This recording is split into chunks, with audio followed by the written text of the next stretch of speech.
این خواهر یا برادر که این ناحقی رو در حق بقیه میکنه باعث خودش دعوای بین خواهر برادر میشه. بعد ما چجوری با اون رفتار کنیم؟ چون پدر و مادر میگه تو باید به دست اینو ببوسی، اینو باید بهش احترام بذاری چون ما اینو دوست داریم. باز همین اگه این اشتباهی نکرده مثلا اشتباه با شما، ولی خب ما میدونیم که اشتباه با اونه. بعد الان ما میخوایم بدونیم که ما احترام به پدر و مادر رو به خاطر خدا باید داشته باشیم، اینو داریم الحمدلله. بله. ولی اینکه با اون خواهر برادر چجوری رفتار کنیم؟ چون پدر و مادر میگه اگه اینو نه مثلا بهش احترام نکنی، براش چیز نخری، مثلا دستشو نبوسی، یعنی ما دست ما رو نبوسی. اگه بله. اینو دلشو خوش نکنی، دل ما ایراد رو نداره. خوش شما به نکردی. خاطر اینجا پدر و ما مادر مثلا شما ببین، اطاعت کردن از پدر و مادر لازمه. خب آدم باید حرف پدر و My مادر رو name is گوش بکنه. Crystal Mel. آره، اگر او پدر و مادر میگه که شما این حرف این خواهر بزرگه یا برادر بزرگه، دست اینا ببوس یا کوچیک، فرقی نمیکنه.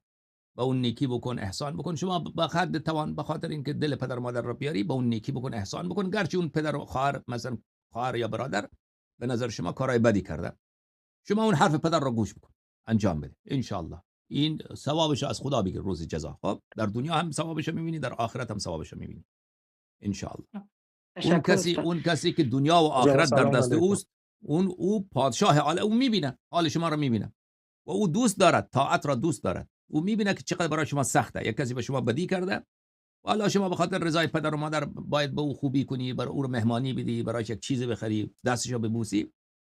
درسته؟ این را شما به خاطر رضای پروردگار عالم انجام بده و امید اجرش را هم از خدا داشته باش، به امید اجر خدا و امید عطای الهی. خب و اون وقت خداوند متعال کسی که خودش را پایین بیاره، این کلام اهل بیت علیهم السلام خیلی زیاده در احادیث، که کسی که از برای خدا خودش را پایین بیارد، خدا او را فوراً بالا میبره.